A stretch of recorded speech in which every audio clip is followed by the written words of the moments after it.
بالله من الشيطان الرجيم. بسم الله الرحمن الرحيم. السلام عليكم ورحمة الله وبركاته. إن الحمد لله نحمده ونستعينه ونستغفره ونعوذ بالله من شرور أنفسنا من سيئات أعمالنا. من يهده الله فلا مضل له ومن يضلل فلا هادي له. أشهد أن لا إله إلا الله وحده لا شريك له وأشهد أن محمدا عبده ورسوله. يا أيها الذين آمنوا اتقوا الله حق تقاته ولا تموتن إلا وأنتم مسلمون. يا أيها الناس اتقوا ربكم الذي خلقكم من نفس واحدة وخلق منها زوجها وبث منهما رجالا كثيرا ونساء واتقوا الله الذي تساءلون به والأرحام إن الله كان عليكم رقيبا. يا أيها الذين آمنوا اتقوا الله وقولوا قولا سديدا يصلح لكم أعمالكم ويغفر لكم ذنوبكم ومن يطع الله ورسوله فقد فاز فوزا عظيما. أما بعد فإن أصدق الحديث كتاب الله خير الهدي هدي محمد صلى الله عليه وسلم شر الأمور محدثاتها وكل محدثة بدعة وكل بدعة ضلالة وكل ضلالة في النار. Allahumma inna nas'aluka ilman nafi'ah. Ya Allah, kami memohon kepada Engkau ilmu yang bermanfaat, wa rizqan thayyiban, dan rezeki yang baik, wa amalan mutaqabbala, dan amal yang diterima. Alhamdulillah, kita bersyukur pada Allah SWT dapat semula kembali kita bertemu pada pagi ini untuk kita menyambung majlis pembacaan hadis-hadis Nabi sallallahu alaihi wasallam daripada Kitabul Arba'in fi Mabanil Islami wa Qawaidil Ahkam, atau yang dikenali sebagai Arba'in An-Nawawiyah, ta'lif Al-Imam Al-Muhaddith Al-Faqih Yahya bin Sharaf bin Muri An-Nawawi Ad-Dimashqi Asy-Syafi'i, atau yang lebih dikenali dengan nama panggilan Al-Imam An-Nawawi rahimahullah, seorang ulama besar yang lahir pada tahun 631 Hijrah dan meninggal pada tahun 676 Hijrah dalam usianya yang relatif muda, iaitu sekitar 45 tahun. InsyaAllah pagi ini kita masih lagi berada pada hadis yang ke-24. Ya, hadis yang ke-24 iaitu Al-Hadis Rabi' wal-Ishrun. Hadis yang panjang memuatkan 10 peringatan, wasiat ataupun perintah daripada Allah SWT, iaitu hadis yang pertama, hadis yang berbentuk atau dinamakan sebagai hadis qudsi, yang diletakkan oleh Al-Imam An-Nawawi rahimahullah di dalam Arba'in An-Nawawiyah. Nanti kita akan temui lagi beberapa hadis ya, yang juga berbentuk hadis qudsi.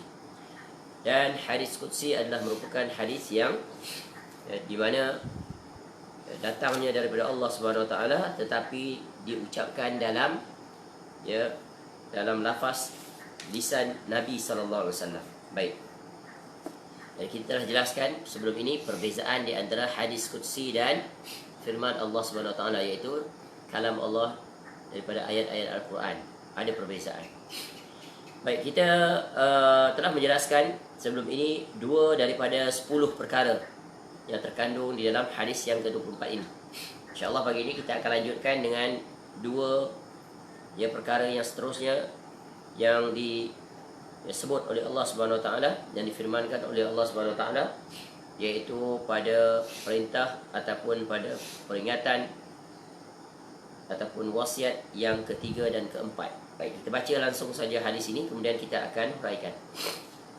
Qala Al-Imam An-Nawawi rahimahullah, an Abi Zarin Al-Ghifari radhiyallahu anhu, anin Nabi sallallahu alaihi wasallam yarwihi an Rabbih azza wa jalla annahu qala, ya ibadi inni haramtu zulma ala nafsi wa ja'altuhu bainakum muharraman fala tazalamu.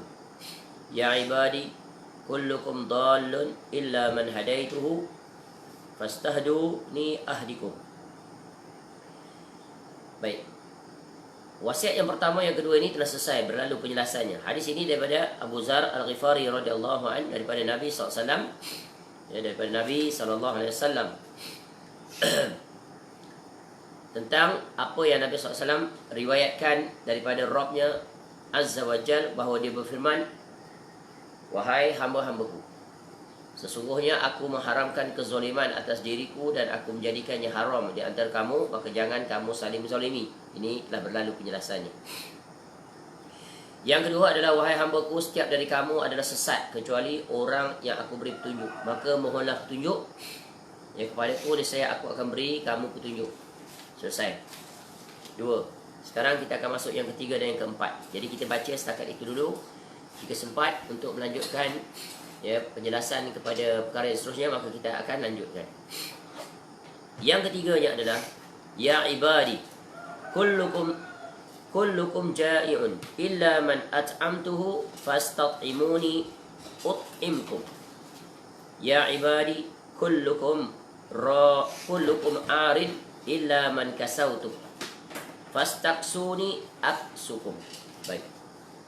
Yang ketiga adalah, yaitu Allah menyeru kepada kita sebagai hamba-hambanya, wahai hamba-hambaku, setiap dari kamu adalah lapar kecuali orang yang aku beri makan, maka mintalah makanan kepadaku saya aku beri kamu makan. Yang keempat, wahai hamba-hambaku, setiap kamu adalah telanjang kecuali orang yang aku beri pakaian, maka mintalah pakaian kepadaku, niscaya aku akan berikan pakaian kepada kamu. Baik, hadis ini diriwayatkan oleh Al-Imam Muslim nombor 2577. InsyaAllah kita pada pertemuan pagi ini kita akan cuba menjelaskan tentang dua perkara ini. Iaitu yang pertamanya adalah yang ketiga, seruan Allah kepada kita sebagai hamba-hambanya, iaitu ya ibadi kullukum ja'i'un, wahai hamba-hambaku, kamu ni semuanya adalah lapar, illa at'amtuhu, kecuali yang aku beri makan. Jadi kita ni asalnya lapar, perlukan makanan. Mana bila sebut makanan, minuman sekali, kecuali yang Allah berikan makanan. Jadi kemudian Allah seru, perintahkan pada kita, fastat'imuni ut'imkum, maka mintalah makanan kepadaku, niscaya aku beri kamu makan. Baik. Apa faedah daripada seruan Allah Ta'ala yang ketiga ini? Iaitu ini adalah merupakan perkara yang sangat penting bagi kehidupan hayat manusia ketika hidup. Istilahnya dipanggil keperluan paling asas bagi seorang manusia adalah makan, minum dan pakaian. Ditambah lagi yang ketiga nanti adalah iaitu tempat tinggal. Ini tiga perkara. Jadi di sini Allah Ta'ala mengingatkan kita kepada hamba-hambanya, kita ini adalah hamba. Ingat, kamu itu adalah lapar. Kamu dilahirkan untuk kamu meneruskan kehidupan, kamu perlukan makan dan minum. Seperti seorang bayi yang dilahirkan daripada kandungan rahim ibunya, dia keluar dalam keadaan menangis, apa yang dia inginkan? Iaitu dia inginkan apa? Susu sebagai makanan dia, dan sekaligus minuman. Allah jadikan susu ibu itu adalah minuman dan makanan sekaligus, terkandung padanya zat-zat untuk dia membesar. Kemudian sampai satu peringkat barulah dia mula merasai makanan yang berbentuk pepejal, solid. Tengok, Allah jadikan sungguh satu keistimewaan kepada kita. Ketika kita lahir bayi, selama lebih kurang tempoh 2 tahun kita menyusu ibu. Dalamnya lah terkandung segala zat makanan dan minuman. Kemudian setelah itu barulah kita diperkenalkan dengan makan sikit-sikit, lembut-lembut, sampailah sekarang. Jadi dengan makanan dan minuman itulah kita dapat dapat apa? Dapat tenaga untuk kita melakukan pelbagai aktiviti, dan juga sebagai salah satu jalan untuk kita hidup. Makan dan minum. Makan untuk mengusir rasa lapar, minum untuk mengusir rasa dahaga. Tanpa kedua-duanya ini manusia akan mati. Tanpa kedua-duanya ini manusia akan mati. Bila tidak ada makanan, lama kelamaan manusia akan mati. Begitu juga air. Tidak ada air, dahaga, badan kita sebahagian besarnya didominasi oleh cecair yang datang daripada air ditukar dalam bentuk darah dan sebagainya. Ya. Kemudian makanan-makanan kita itu diproses dengan adanya air. Ya. Usus kita itu dapat memproses kerana ada kandungan air, kemudian dapat diserap, kemudian ditukar menjadi darah, mengalir ke seluruh anggota tubuh badan. Maka berfungsilah kita dengan sebaik mungkin. Jadi maknanya makan minum ni adalah perkara yang sangat penting. Dia keperluan fizikal tubuh badan. Ya. Begitu juga pakaian. Nanti kita akan jelaskan. Pakaian kita lahir dalam keadaan telanjang. Ya. Kemudian perlu diberikan pakaian. Maka kita mula memakai pakaian. Kalau bayi lahir pakai apa? Dibedung badan dia. Kalau orang tua dulu dia bedung, dia balut badan anak kecil itu. Ya, kemudian lama sikit dah bagi pakaian. Sampailah sekarang kita berpakaian. Jadi, ya, untuk meraih kedua-dua perkara itu, makan dan minum, ya, begitu juga dengan pakaian, maka kita perlu dapatkan dia menerusi sama ada dua jalan. Keperluan makan minum kita tadi atau pakaian. Yang pertama menerusi pekerjaan. Ya. Ketika mana kita lahir, ya, kedua ibu bapa kita bekerja atau salah seorang yang bekerja, ya, kemudian dengan wang itu maka dia membeli pakaian, betul kan? Buat persiapan untuk memakaikan anaknya. Begitu juga makan minum, perlukan, ya, didapati menerusi apa? Dengan ada wang. Wang diperolehi menerusi pekerjaan. Begitu juga, ya, meraih kedua-duanya makan minum pakaian didapati menerusi pemberian orang yang bagi. Jadi dua jalan. Tapi jalan yang mendominasi adalah menerusi pekerjaan. Jadi menunjukkan, ya, makan minum ini adalah, ya, dia adalah anugerah Allah. Ya, sebab itu Allah Subhanahu Wa Taala menyeru kita, mengingatkan kita, ya, kullukum ja'iun, kamu ni asalnya semua lapar. Ya, kecuali siapa yang diberi makan oleh Allah. Maknanya rezeki yang kita dapat itu menerusi urusan jalan pekerjaan, pemberian orang, semuanya hakikatnya adalah Allah yang memberi.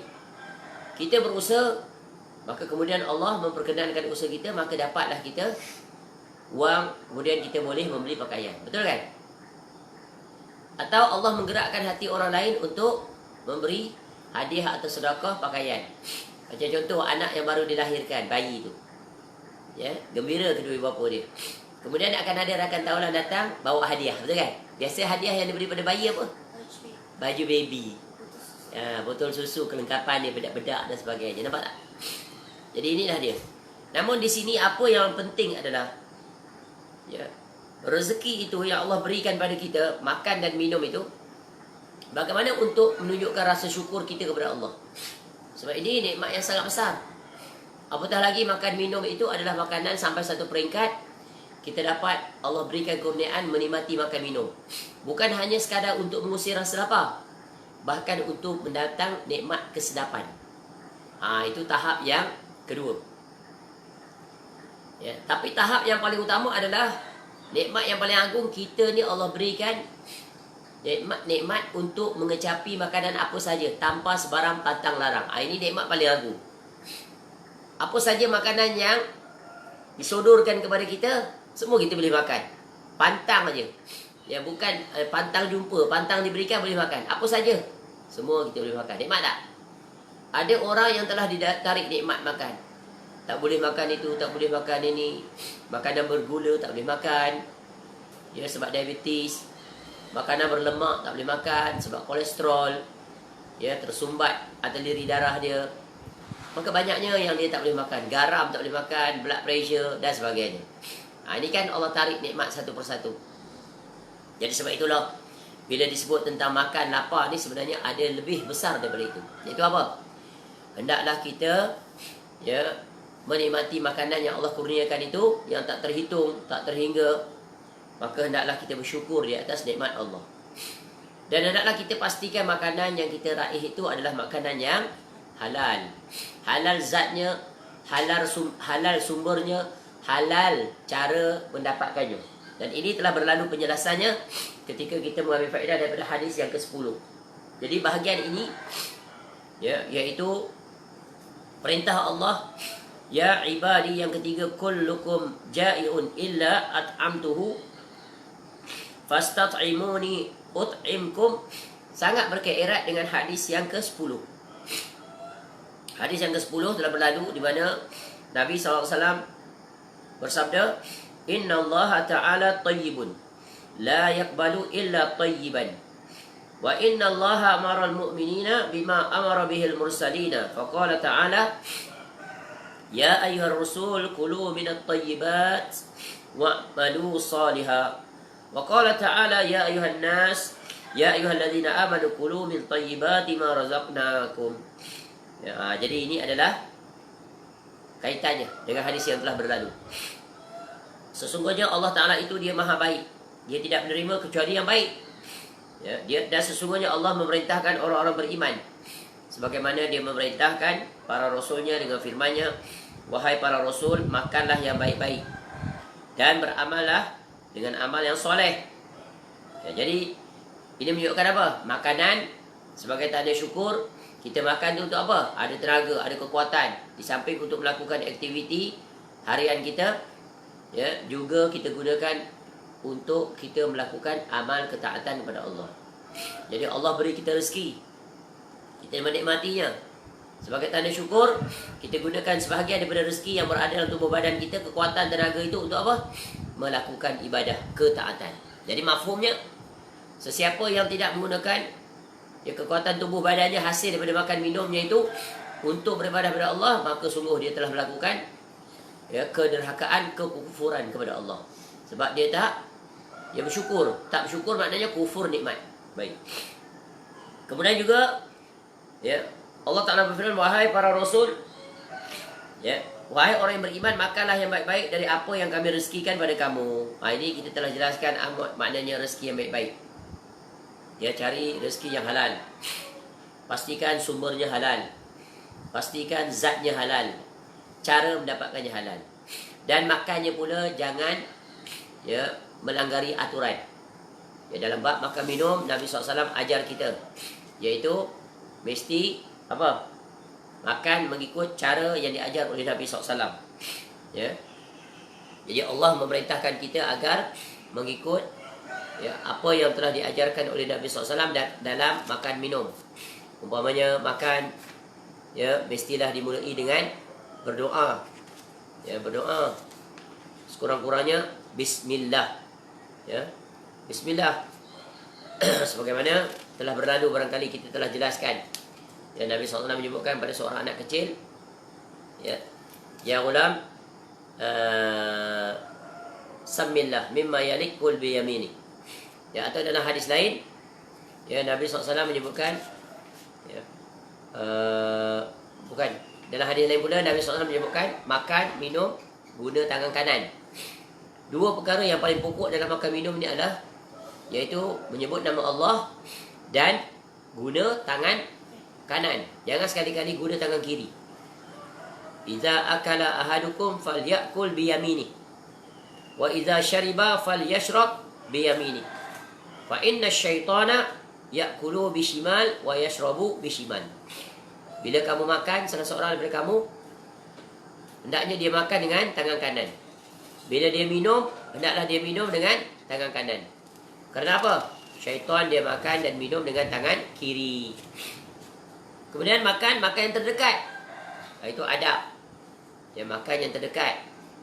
Sebagaimana Nabi SAW menyebutkan, Kulu fil qas'ati min jawanibiha wala ta'kulu min wasatiha. Fa innal barakata tanzilu fi wasatiha. Makalah dari bahagian yang paling hampir, pinggir tempat makan kamu itu. Jangan makan daripada bahagian yang tengahnya, kerana keberkahan itu turun di bahagian tengah. Jadi kita makan ikut adab supaya jangan kita melangkaui. Apatah lagi kalau makan beramai-ramai. Dan jangan makan bersandar. Ini kita telah belajar dalam Syama'il Al-Muhammadiyah. Ada satu bab, iaitu tentang sifat makan dan minum Nabi SAW. Makanan yang terjatuh di atas lantai, ambil. Contoh butiran-butiran nasi atau sayur jatuh daripada pinggan kita, ambil, kerana itu adalah rezeki, nikmat. Jangan sekali-kali melakukan pembaziran. Jangan melakukan pembaziran walaupun seketul nasi, kerana Di situ ada nikmat, ada berkat. Dan jangan melampaui dalam makan minum, ya, sehingga membazir. Dan banyak lagi lah. Ya, ini kita temui dalam itu ketika adab makan. Sebelum, ketika dan selepas. Ya, selepas makan apa yang perlu kita buat? Bersyukur. Alhamdulillahilladzi at'ama wa saqa wa sawwarahu wa ja'ala lahu makhraja. Itu contoh doa. Ya, ada lagi. Alhamdulillahilladzi hamdan katsiran tayyiban mubarakan fih, dan seterusnya. Jadi ini adalah adab-adab yang wajib kita laksanakan ketika kita makan dan minum. Kerana makan dan minum adalah apa? Adalah nikmat yang tak terhingga, yang tak terhitung. Tak boleh dibayar dengan wang ringgit. Betul kan? Ya, tengok. Kita dah sebut dah betapa orang yang ditarik nikmat untuk tidak boleh makan ini dan itu. Ya, betapa dia rasa kerugian yang sangat besar. Nikmat yang sangat besar bagi seorang insan, makhluk, hamba adalah nikmat makan dan minum. Jadi sebab itulah Allah memperingatkan kita, ya ibadi kullukum ja'iun illa man at'amtu tuhu fastat'imuni ut'imkum. Minta kepada Allah, ya Allah, kurniakanlah kami rezeki yang halal, ya, makanan yang berberkah, makanan yang, ya, membuatkan kami bertambah dekat kepada Engkau, ya Allah. Tu ingat, ya Allah, janganlah kau tarik nikmat makan dan minum kepada kami. Tu boleh makan apa saja. Ya, Masya Allah. Jadi sehingga Allah Ta'ala ingatkan kita. Sebab sebagaimana kita sebut, makan minum ni adalah keperluan asas, basic human need. Paling asas. Baik, selesai secara ringkas tentang makan dan minum. Kemudian perintah Allah yang, ataupun seruan Allah yang keempat, iaitu ya ibadi kullukum a'rin illa man kasautuhu fastaksuni aksukum.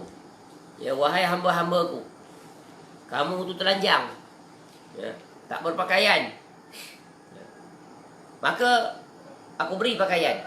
Ya, maka kamu tu telanjang semua, kecuali kemudian aku berikan pakaian. Ya, semua telanjang kecuali yang aku berikan pakaian. Maka ya, mintalah pakaian kepada aku. Jadi Allah perintahkan kita minta. Hingga dalam hal berpakaian pun Allah suruh kita minta pada Allah. Menunjukkan apa? Pakaian tu adalah keperluan asas. Ada tak di zaman sekarang kita tengok orang telanjang tak pakai pakaian? Ada tak? Ada. Tadilah bayi yang baru lahir. Selain daripada itu tak. Kalau dia telanjang berjalan rata-rata, itu namanya orang gila. Ya, orang gila. Tu. Ya. Tapi sekarang ada orang seperti itu. Itu orang-orang kafir, orang yang jahat. Ya, kebiasaannya orang kafir, mereka ya sampai tak berpakaian, buat protes, buat demonstrasi. Ada kelompok-kelompok yang bertelanjang bogil. Ini adalah sungguh, ya, kemurkaan Allah yang sangat besar. Kenapa? Allah sebut mereka telanjang, kemudian Allah berikan pakaian.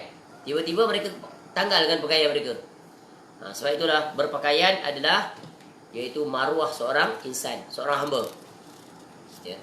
Sehingga Allah sebut dalam Quran tentang pakaian ini. Ya bani Adam, qad anzalna alaikum libasan yuwari sawatikum warisha wa libasut taqwa dzalika khair. Wahai anak Adam, sesungguhnya kami telah menurunkan kepada kamu pakaian untuk menutupi auratmu, dan pakaian indah untuk perhiasan, dan pakaian takwa itulah yang baik. Nampak? Dalam surah Al-A'raf 26. Nabi Adam AS dipakaikan pakaian. Ya. Dan pakaian itu tujuannya untuk apa? Untuk menutup aurat. Dan pakaian indah untuk perhiasan. Dua pakaian kita pakai. Satu paling asas, tutup aurat.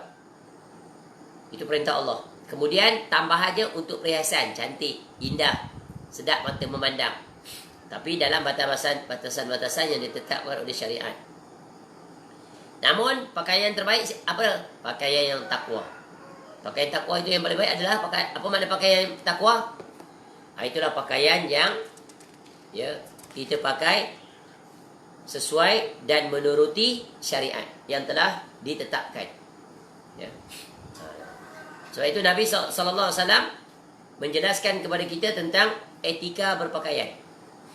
Dan etika berpakaian inilah yang wajib kita patuhi, dan itulah merupakan tanda syukur kita kepada Allah di atas anugerah Allah berikan kita pakaian. Ya. Ada orang dia mewah dengan pakaian. Kenapa? Allah menggunakan rezeki dia yang tak terhingga. Ada orang miskin sekali dengan pakaian. Pakaiannya pun dah buruk, lusuh, jumpa camping.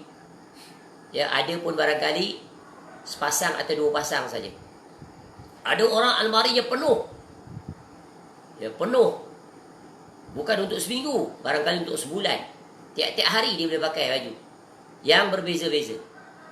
Bahkan bukan itu saja, mahalnya pakaiannya. Dia mahal sekali. Satu pakaiannya barangkali boleh beli 10 pakaian orang lain. 10,000, 1,000, ratus. Tak ada puluh-puluh dia. Tak ada ratus, ribu-ribu semuanya. Nampak tak? Ya.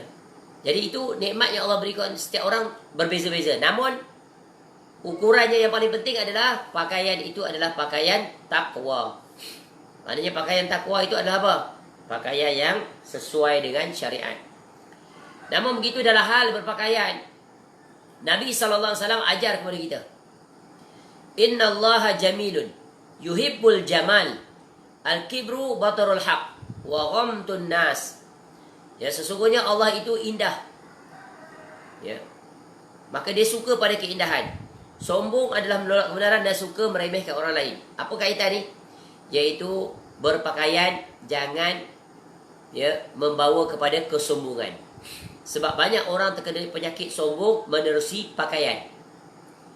Ya, pakaian dia tu. Ya, pakaian yang mewah-mewah, berfashion-fashion. Ya, dia nak apa? Ya, dia nak mewujudkan kesombongan. Bahawa pakaian dia tu lebih hebat daripada pakaian orang lain. Maka datang sifat sombong. Sebab tu pakaian ini yang dikenaki adalah pakaian takwa. Lawan padanya adalah pakaian sombong. Apa contoh pakaian yang sombong ni? Iaitu memakai pakaian-pakaian yang sangat mewah, padahal dia mampu untuk meninggalkannya. Sebab itu Nabi SAW menyebut dalam hadis, Man tarakal libasa tawadu'an lillahi wa huwa yaqdiru alaihi, da'ahu Allahu yawmal qiyamati ala ru'usil khalaiq hatta yukhayyirahu min ayyi hulalil imani sya'a yalbisuha. Barang siapa yang meninggalkan pakaian dengan niat tawaduk, maknanya bukan tak pakai pakaian, maknanya tinggalkan pakaian-pakaian mewah, ya, kerana tawaduk kepada Allah, ya, padahal dia sanggup mampu untuk melakukannya, maka Allah akan memanggilnya pada hari kiamat di hadapan seluruh makhluk. Lalu dia perintahkan untuk memilih perhiasan iman mana saja yang ingin dia pakai. Di dunia dia mampu pakai pakaian yang mewah-mewah, mahal-mahal, ya, siap pakai itu disulam dengan emas lagi. Ya, tapi dia tinggalkan pakaian itu kerana apa? Tawaduk dia. Kerana apa? Kerana dia tidak inginkan kemasyhuran, bahkan dia khawatir datang kesombongan. Maka nanti di negeri akhirat Allah akan pakaikan dia dengan pakaian, ya, perhiasan keimanan. Nampak tu? Ya. Ini adalah peringatan bagi orang yang suka bermewah-mewah dalam pakaian. Ya. Menunjuk-nunjuk berbagai fashion dia peragakan. Tujuan apa? Nak menarik orang. Nak tunjuk dia hebat. Pakaiannya berkelas, berstatus tinggi. Ini tengok. Nabi SAW ajar sebaliknya. Kalau dia dapat tinggalkan itu padahal dia mampu, maka sungguh nanti di negeri akhirat Allah akan berikan dia dengan perhiasan iman.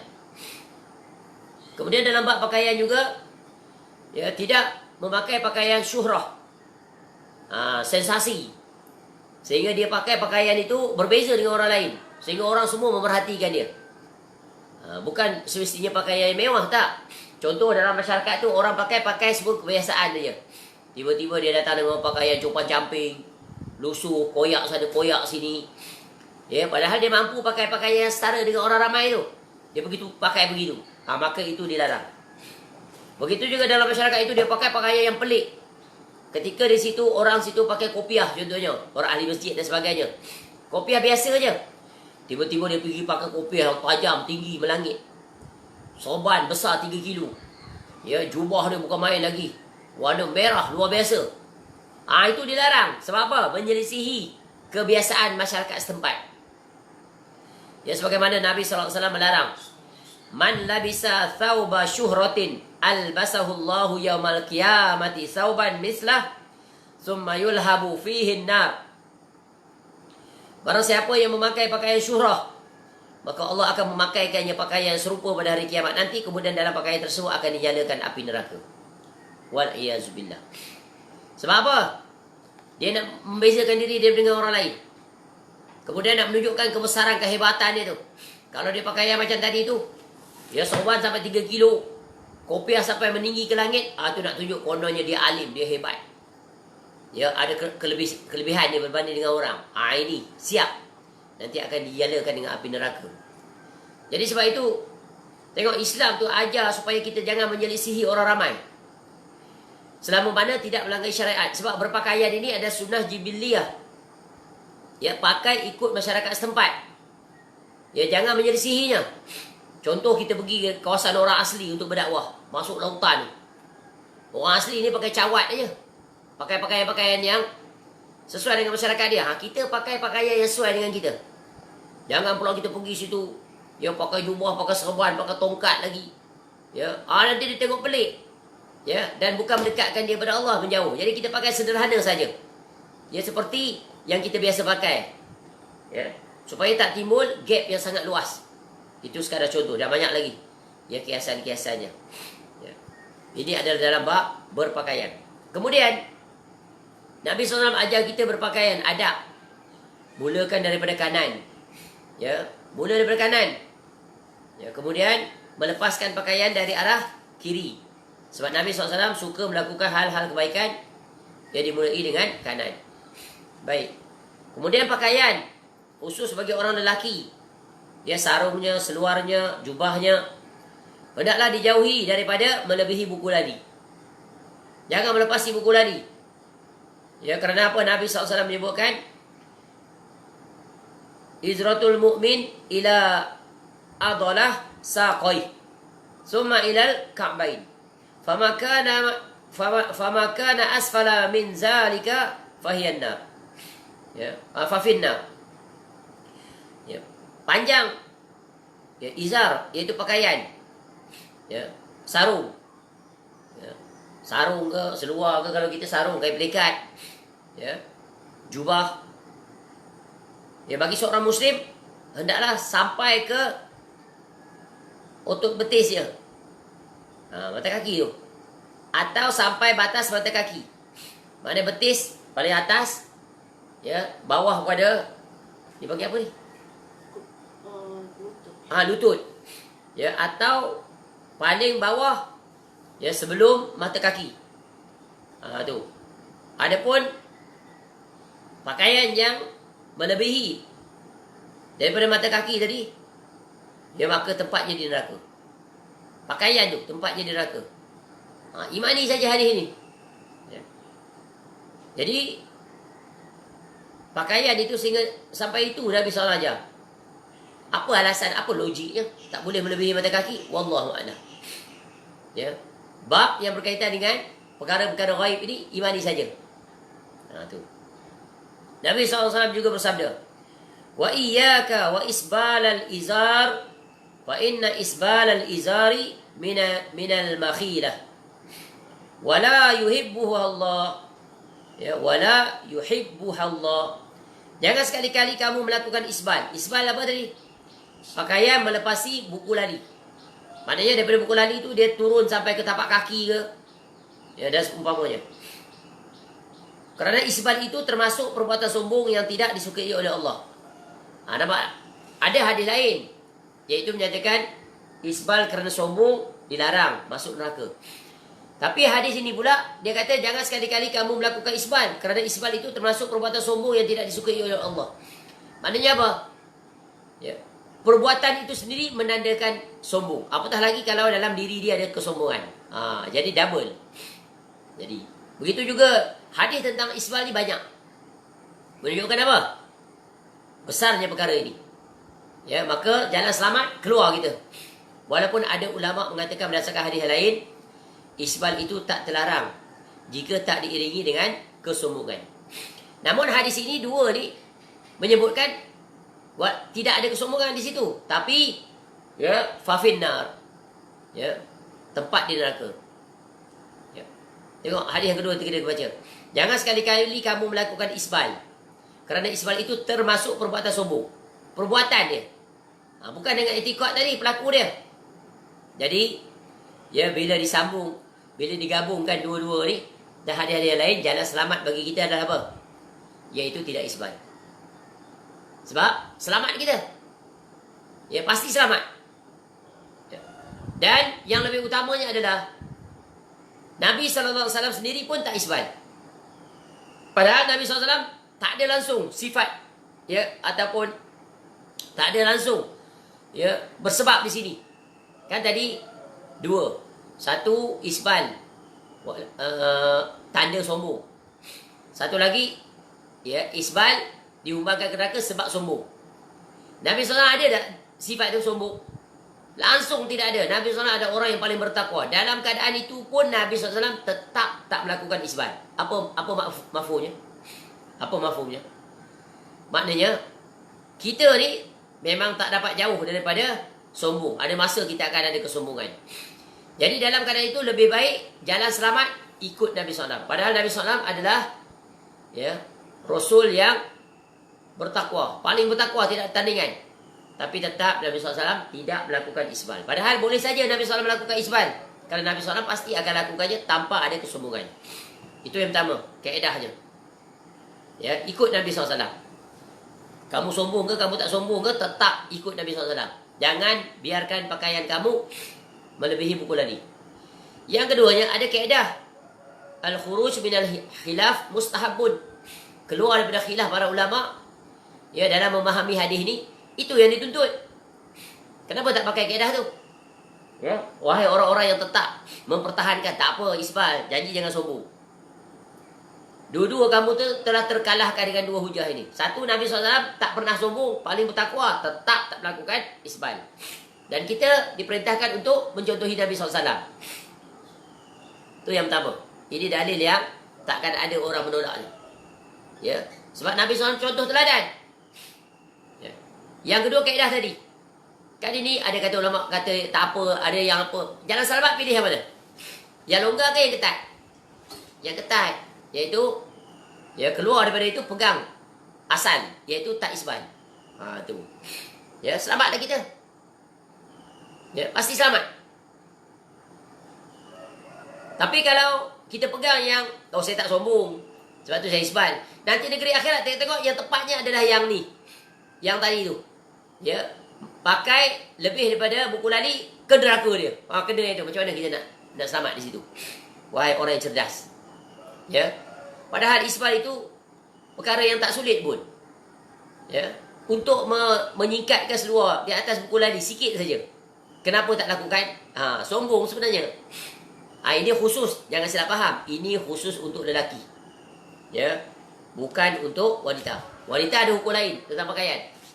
Cuba lihat ancaman yang sangat keras daripada Allah. Ya, tentang orang yang isbal. Salasatun la yukallimuhu Allahu yawmal qiyamah wa la yanzuru ilaihim wa la yuzakkihim wa lahum azabun alim. Qal al-musbil wal mannan wal munafiqu sil'atahu bil khalifil kadhib. Takut tak dia hadis ni? 3 jenis orang yang pada hari kiamat nanti Allah tidak akan mengajak mereka berbicara. Tu Allah tak nak bicara. Allah tak nak melihat mereka. Dan Allah tidak menyucikan mereka. Dan bagi mereka azab yang pedih. 4 dia dapat. Ya, sungguh ini satu perkara yang sangat menakutkan. 3 jenis manusia ni akan dapat 4 perkara ni daripada Allah. Pertama, Allah tak nak berbicara dengan dia. Habislah. Bila Allah tak nak berbicara dengan kita, gelap masa depan. Ya, alamatnya ke neraka. Tu tanda satu cukup dah. Tanda kedua apa? Allah tak nak tengok. Padahal melihat wajah Allah itu nikmat yang teragung. Ya, kemudian yang ketiga, Allah tak nak sucikan mereka. Ya. Allah tak ampunkan dosa mereka. Tu. Yang keempat, inilah dia. Kesudahannya. Iaitu Allah mengazab mereka dengan neraka. Lalu Nabi SAW bersabda, siapa mereka itu mula-mula? Al-musbil. Orang yang memanjangkan pakaian melebihi buku lali. Nabi SAW tak sebut sini. Sebab sombong ke tak? Jadi hadis-hadis ni bila digabung menakutkan. Ya, yang peliknya kenapa orang yang faham tentang hadis-hadis ni tak nak menjalankan perintah ini? Kalau orang awam kita kira lain. Dia baca hadis semua ni, dia tak takut ke? Ya. Tapi begitulah bila terkena syubhat. Syaitan ni bijak ni. Datang. Dia melonggar-longgarkan, memudah-mudah. Tak apa, kita orang tak isbal. Kita orang isbal pun tak sombong. Sebenarnya ungkapan dia tu sendiri dah sombong lah. Itu dah sombong lah. Sebab apa? Sebab apa? Sebab Nabi SAW sendiri mencontohkan Nabi SAW tu tak sombong. Tapi dalam keadaan tak sombong, Nabi SAW tetap tak isbal. Menunjukkan apa? Nabi SAW nak tunjukkan pada umat dia, ikut dia. Ikut Nabi SAW. Ini penyakit ni. Sebab itu kadang-kadang kita lihat orang awam lebih mudah untuk menghidupkan sunnah ni. Betul kan? Dia dengar je hadis dia sampai terus dia buat. Apa payahnya ni buku lari kita ni? Ni seluar selalu beli. Seluar pula selalu beli yang dibuat oleh orang ni. Kilang-kilang selalu lebih daripada ni. Betul kan?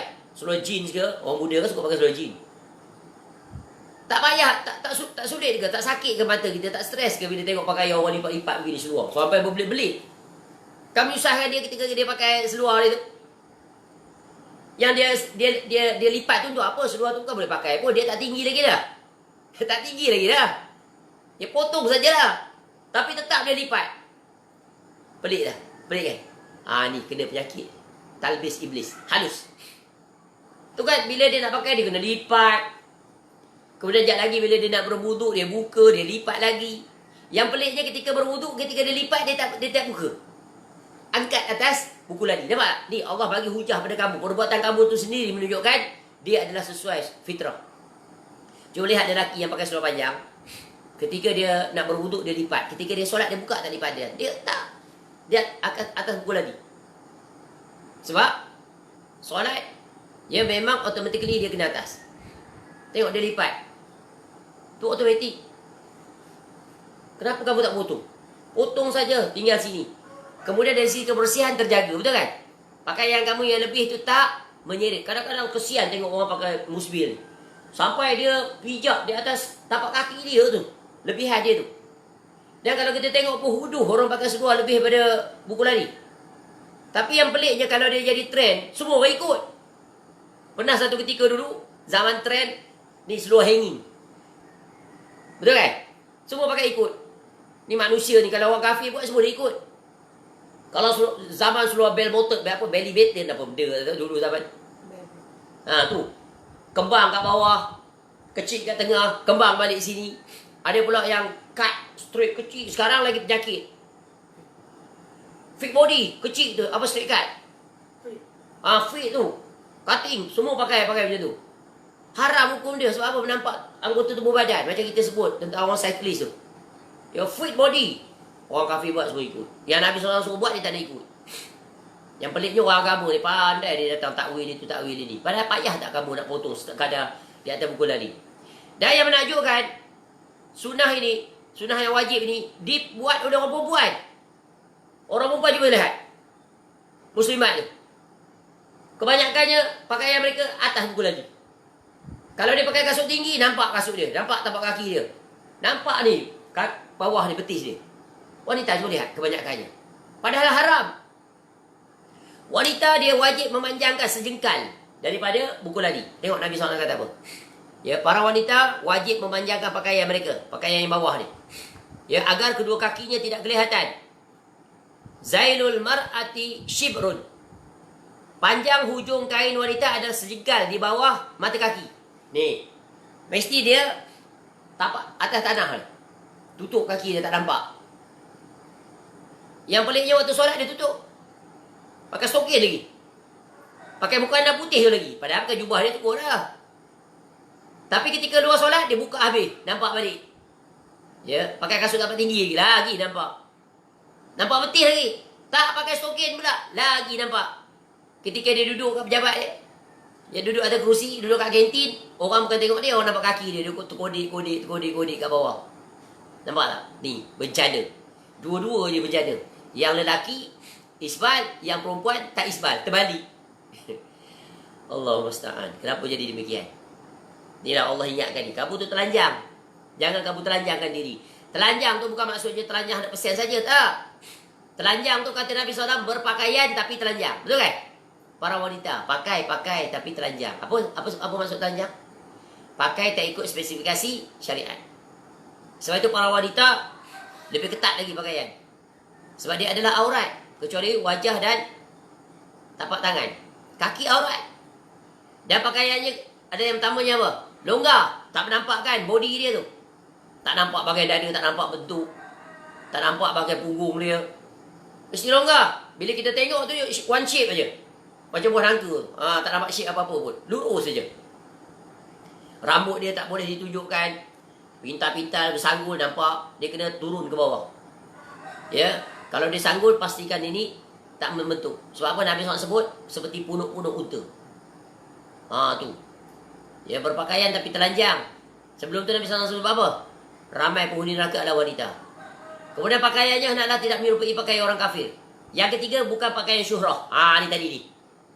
Pakaian syuhrah tu apa? Kemasyhuran. Orang puji dia, lawa pakaian. Cantik lah you punya fashion hari ni. Kena kat situ dah. Jadi wahai wanita, ingat. Takkan kamu nak terpilih sebagai yang paling banyak penghuni neraka. Sebab tu bab yang kelima pesanan daripada Allah, peringatan daripada Allah ni. Yang keempat, ya ibadi kullukum arin illa man kasautuhu, ni sangat besar. Takutlah kepada Allah, jangan takut pada manusia. Malulah kepada Allah, jangan malu pada manusia. Ya, sebab itu pakaian terbaik wanita ni ada pakaian yang diistilahkan pakaian jubah. Jubah. Kemudian warnanya tidak menarik. Pakaianlah warna gelap, warna hitam, warna coklat, warna apa sajalah. Ya. Itu jalan selamat, paling selamat. Ya.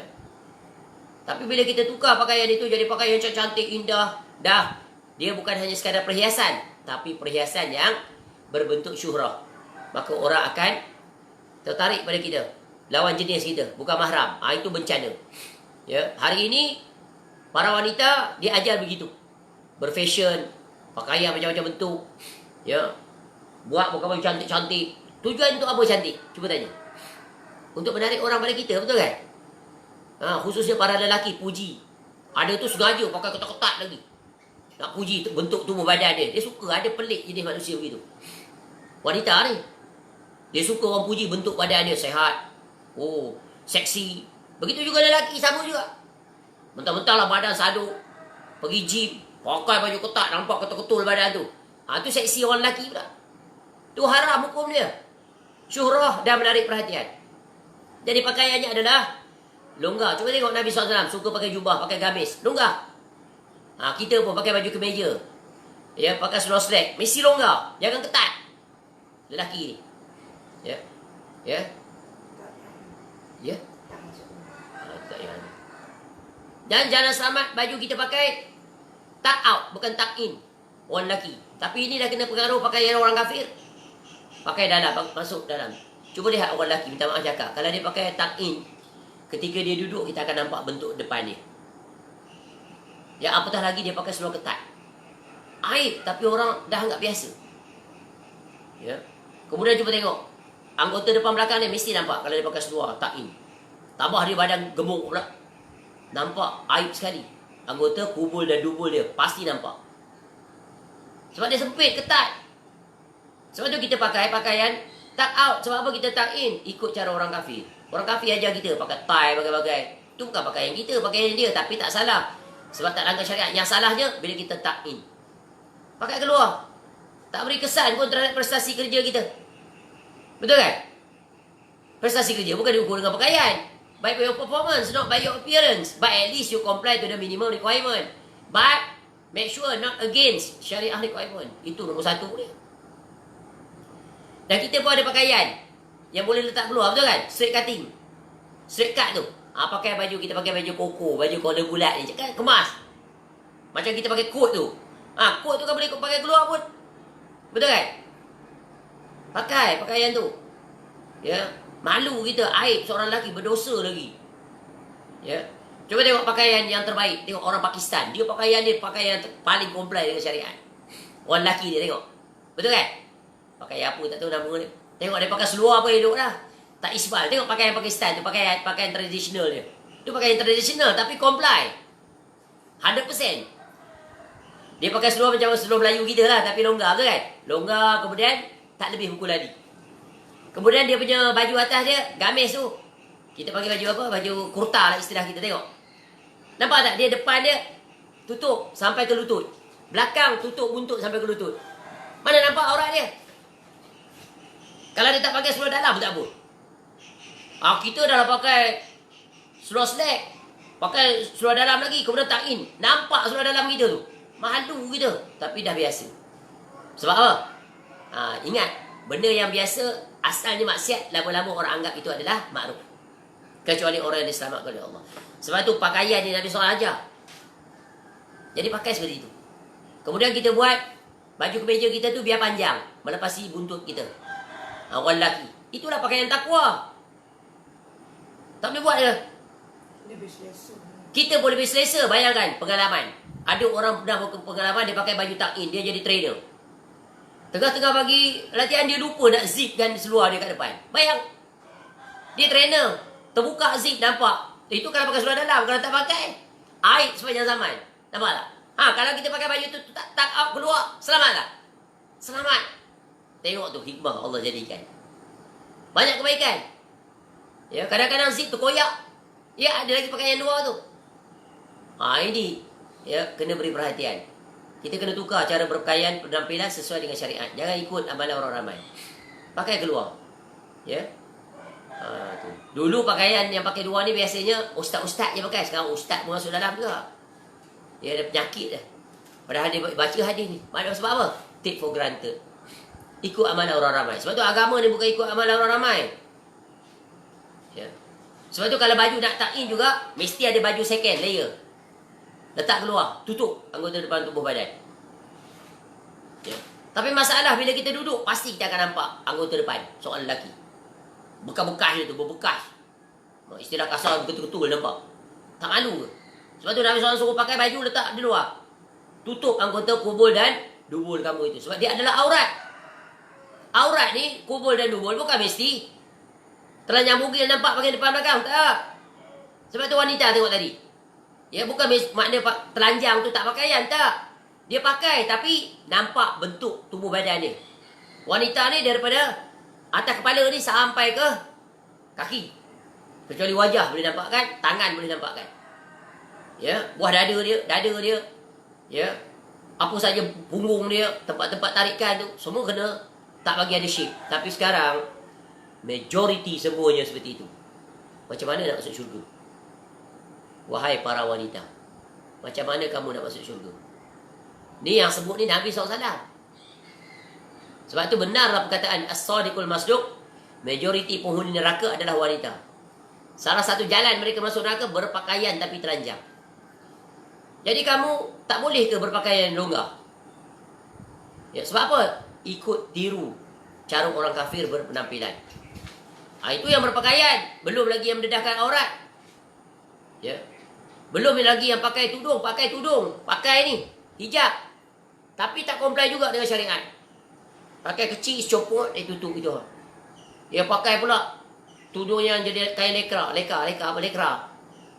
Ni, fit to the body. Lekat tu nampak. Depan belakang semua nampak. Dilarang. Pakai pula yang nipis. Hairan wanita ni tak malu sungguh dia. Boleh nampak bra dalam dia. Warna putih, warna kuning, warna merah. Pakai pakaian apa je tu tak payah pakai. Bahasa kasar dia. Tak boleh betul-betul. Tapi perkataan tu mafhumnya kebalikan daripada itu. Maksudnya pakai betul-betul. Jangan asal pakai. Ya, nampak seluar dalam, nampak. Ya, nampak bekas. Bra dia nampak. Apa sebenarnya kamu berpakaian ni?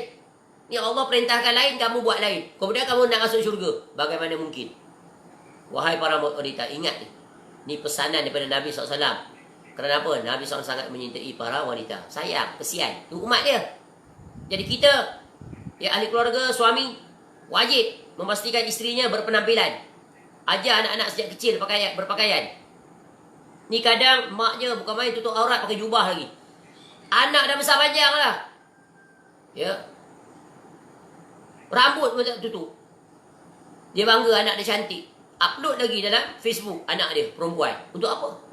Untuk diratah oleh mata-mata lelaki yang jalan, yang jahat. Ini dosa bertipu-tipu. Jangan ikut cara orang kafir. Jangan tertipu dengan bila masa. Ya, semua nak share. Anak-anak perempuan dia share. Isteri dia boleh share. Ini isteri saya. Walaupun dia tutup muka je. Untuk apa kamu tunjuk pada orang? Isteri kamu itu. Itu adalah harta karun kamu. Hanya kamu saja yang menikmati isteri kamu. Yang kamu pergi share untuk orang tu untuk apa? Kemudian dengan posing bagai-bagai lah. Melompat, melonjak. Macam-macam manusia ni. Ya, simpan. Sebab itu dulu para wanita salah ni, mereka hanya ditemui dia keluar daripada rumah dalam 4 keadaan je. 4 keadaan je dia keluar daripada rumah. Selebih itu di rumah dia. Wanita salah dulu tu. Sebab tu Allah muliakan mereka. Yang pertama, bila dia keluar rumah, iaitu bila dia berkahwin. Dia keluar rumah dia, pergi ke rumah suami. Yang kedua bila mereka pergi solat. Ya, khususnya Idul Fitri, Idul Adha. Tu yang kedua. Yang ketiga bila? Tak ingat yang ketiga. Ya. Ada yang ketiga yang ketiga dan yang terakhir, yang keempat, bila mereka meninggal dunia, keluar dari rumah, pergi ke alam barzakh. Selebihnya tak ada, saya saja suka nak pergi jalan-jalan sini, jalan sana. Ya. Dan pelbagai lagi. Bukan bermakna tak boleh keluar, boleh. Tapi menunjukkan betapa para wanita dulu sangat menjaga kehormatan diri. Wanita yang sangat pemalu. Ya, sama ada anak gadis dia ke, yang dah berkahwin ke, malu.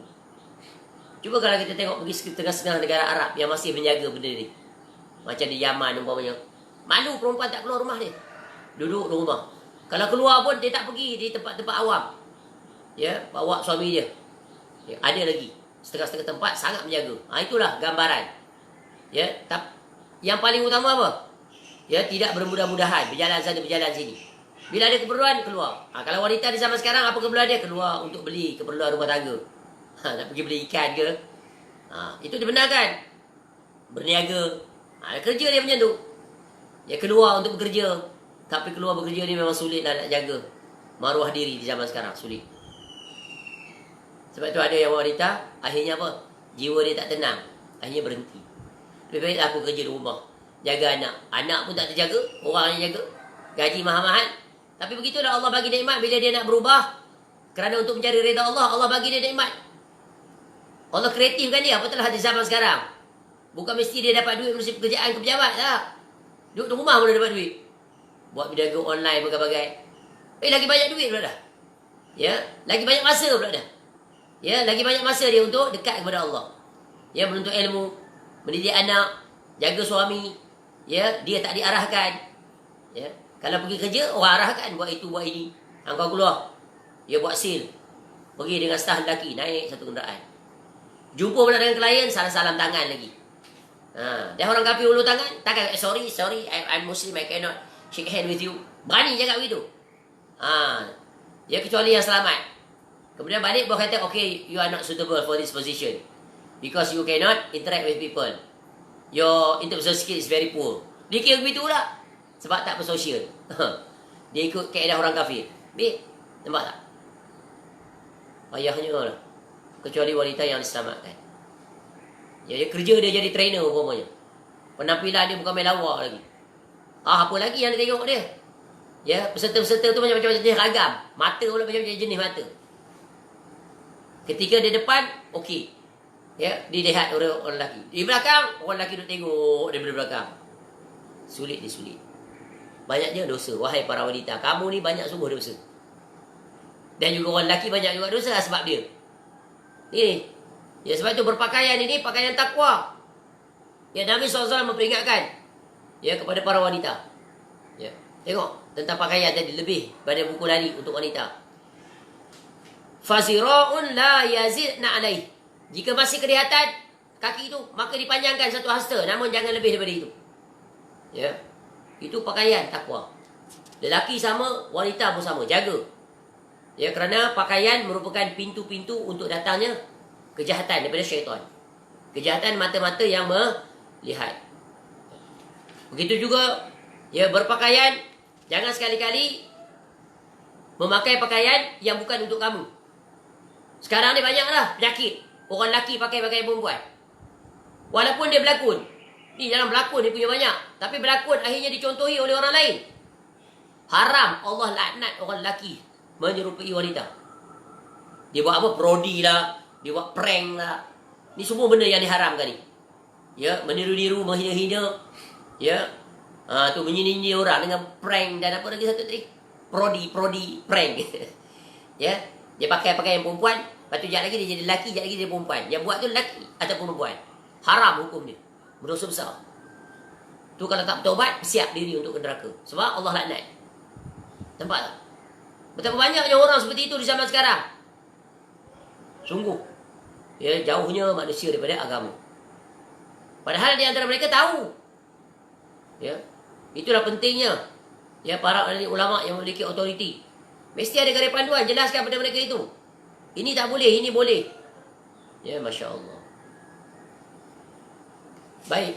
Dah banyak lagi lah. Ya, kita pakai pakaian baru. Ada doanya. Ya, Masya Allah. Kemudian, ya, pakaian. Jangan menyerupai lelaki tadi. Jangan menyerupai pakaian orang kafir. Ya, sebab Nabi SAW sebut, man tashabbaha biqaumin fahuwa minhum. Apa menyerupai pakaian orang kafir? Tu tadi pakaian sukan tu. Pakaian sukan ni kebanyakan yang direka. Semua orang kafir reka. Semuanya pakaian tu tak boleh. Macam cyclist tadi pakai. Fit body. The whole body fit. Not only for lelaki. Perempuan pun fit. Habis nampak semua. Seolah-olah dia telanjang. Pakai saja tracksuit dan yang longgar. Takkan tak boleh kayuh basikal tu kan? Kamu kayuh basikal tu tujuan untuk apa? Untuk berpeluh. Ya. Pakai apa pun boleh berpeluh. Pakai jubah pun boleh kayuh basikal. Tak berdosa dia. Ini sebab apa? Trend, style. Ada pakaian khas. Ini semuanya orang kafir yang design, kamu pakai. Padahal menyalahi syariat. Baik. Jadi beri perhatian terhadap iaitu ya peringatan Allah, sehingga Allah menyebutkan kita hamba. Bila hamba taat, tunduk. Ya. Ya ibadi kullukum jai'un. Kamu lapar, aku bagi makan. Pastikan makannya adalah halal. Sumbernya halal, zatnya halal. Ya, jangan melampaui batas. Kemudian yang keempat, ya ibadi kullukum arin illa man kasatu. Kamu telanjang, maka aku berikan pakaian kepada kamu. Ya. Kecuali yang aku berikan pakaian. Ya. Allah yang bagi kita pakaian. Manusia apa? Allah gerakkan kita untuk berusaha. Dapat duit, beli pakaian. Pastikan pakaian yang kita beli, yang kita nak pakaikan pada diri kita, isteri dan anak-anak kita, comply tu di syariah requirement. Jangan kebalikan daripada itu. Akhirnya dapat dosa, dapat bala. Kemuncaknya kemurkaan Allah. Negeri akhirat dihumbankan dalam neraka. Waliyahzubillah. Baik, selesai sudah. Mudah-mudahan Allah Ta'ala memberikan kita kesungguhan, istiqomah di atas mentaati perintah Allah dalam dua jurusan ini. Makan, minum, pakaian. InsyaAllah panjang umur kita akan lanjutkan nanti. Ya, kembali pada malam nanti. Iaitu perintah Allah, peringatan Allah, wasiat Allah yang kelima. Ya ibadi, innakum tukhti'una bil-laili wan-nahar. Wahai hamba-hambaku, kamu ni semuanya melakukan dosa. Buat maksiat siang malam. Ya. Wa ana aghfiru dzunuba jami'a, dan aku mengampuni dosa kamu semuanya. Ya, fastaghfiruni aghfir lakum. Mintalah doa pada aku. Mintalah mohon keampunan pada aku, sebab aku ampunkan dosa. Dosa hanya boleh diminta ampunan kepada Allah, bukan pada manusia. Kecuali dosa sesama manusia. Ya. Ini adalah perkara yang besar. Kemuncak ya keselamatan seseorang insan di negeri akhirat, iaitu dosanya diampun. Tadi ya, yang empat sebelum ni semuanya berkaitan dengan dosa pahala, betul kan? Yang pertama, kezoliman. Itu dosa. Sulit kita nak berlepas diri pada kezoliman. Kezoliman pada Allah, kezoliman sama manusia. Yang kedua, iaitu sesat. Berada di atas kesesatan, dosa. Minta di atas hidayah. Yang ketiga tadi, lapar. Ya, makan. Ya, boleh terjatuh ke dalam perkara yang haram. Sumber yang haram, zatnya haram, caranya haram. Ya. Yang keempat, pakaian. Pakaian dah halal dah. Ya, tapi pakai pakaian yang mendedahkan aurat, syuhrah untuk kemasyhuran dan sebagainya. Tapi Allah bagi jalan keluar. Dulu barangkali 4 perkara tu waktu muda-muda kita buat. Dosa semuanya. Tapi jalan selamat ada lagi, Allah bagi peluang. Iaitu kamu dosa siang malam, minta ampun pada aku. Aku pasti ampunkan, insya-Allah. Nanti bab ini kita akan huraikan dengan terperinci. Jadi hadis yang ke-24 ini huraiannya terperinci. Ya, sebab apa? Setiap satu tu sangat besar sekali. Ya, faedah atau mudaratnya yang perlu kita ketahui supaya kita selamat. Selamat di dunia, selamat di akhirat. Dunia ini adalah ujian. Ya, dapat menghadapi ujian dengan iman. Sebab itu apa saja yang disampaikan daripada qala Allah wa qala Rasul, ya dia pasti tidak akan muwafaqah dengan nafsu. Dia pasti tak akan selaras dengan bisikan syaitan. Maka apa yang perlu kita buat? Lawan, mujahadah, kalahkan dia, supaya kita sentiasa berada di pihak pemenang. Bukan hanya kita menang di dunia, tapi yang kemuncak mutlak kita ingin kemenangan di negeri akhirat. Faman zuhziha 'anil nar wa udkhilal jannah faqad faz. Ya, barang siapa yang dijauhkan oleh Allah daripada azab api neraka, masuk ke syurga, itulah dia kemenangan yang sebenar. Ya, keberuntungan yang sebenar. Dan itulah yang ingin kita raih, yang kita perjuangkan siang malam, ya, ketika kita hidup, untuk mendapat kejayaan mutlak yang hakiki, iaitu Allah ampunkan dosa-dosa kita, Allah redha kita sebagai hamba-hambanya, Allah terima amal-amal kita, Allah masukkan kita ke dalam syurga. Semoga Allah Ta'ala memasukkan kita ke dalam syurga bersama dengan pengarang kita ini, Al-Imam An-Nawawi rahimahullah, yang sangat besar jasanya mengetengahkan hadis yang ke-24 ini kepada kita, supaya kita dapat berjalan di atasnya. Dan kita dapat bersama nanti di atas jalan ini, ya, jalan yang ditunjukkan oleh Nabi SAW. Semoga kita dapat diterima, ya, oleh Nabi SAW sebagai, ya, umatnya. Dapat bersama di dalam syurga ma'alladzina an'amta 'alaihim minan nabiyyin was-siddiqin wasyuhada'i was-salihin wa hasuna ulaika rafiqa. Wallahu a'lam. Segala kebaikan semuanya adalah daripada nikmat limpahan Allah kepada kita, dan kita bersyukur di atas nikmat Allah yang berupa kebaikan, ya, hidayah dan seumpamanya. Segala kekurangan semuanya adalah daripada kesilapan, kelemahan, dosa-dosa yang kita lakukan. Semoga Allah mengampuni kita kesemuanya. Subhanakallahumma wa bihamdika asyhadu an la ilaha illa anta astaghfiruka wa atubu ilaik. Wa sallallahu ala nabiyyina Muhammad wa ala alihi wa sahbihi wasallam. Wa akhiru da'wana anil hamdulillahi rabbil alamin. Assalamualaikum warahmatullahi wabarakatuh.